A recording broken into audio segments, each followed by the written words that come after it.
Hello mga kumare! Kumusta na kayo? Lagi ko napapanood ng recipe na to. Kaya naman for today's video ay susubukan natin gawin.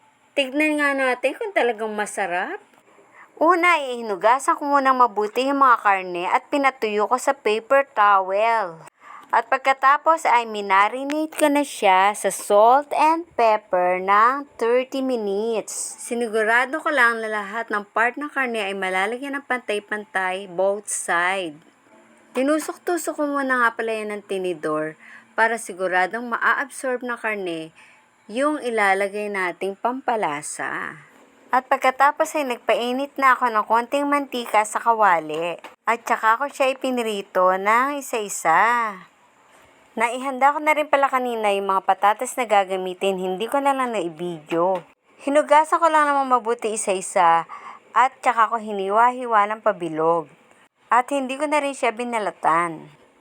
Habang piniprito ay nilagyan ko na rin siya ng butter pampalinamnam. Nilagyan ko din siya ng rosemary dried leaves. Alam niyo ba na napakasarap at ang bango-bango niyan sa steak kahit na sa chicken. I-try niyo na din. Pagkatapos ay binaligtad ko naman siya para yung kabilang side naman ang maluto. Ginawa ko ngang well done na pagkakaluto dahil baka hindi magustuhan ng mga anak ko kapag medium ang ginawa ko. 3 to 4 minutes bawat side. At sinunod ko na yung natitira, isinabay ko na rin yung mga patatas. Ayan, naluluto na pati ang mga patatas.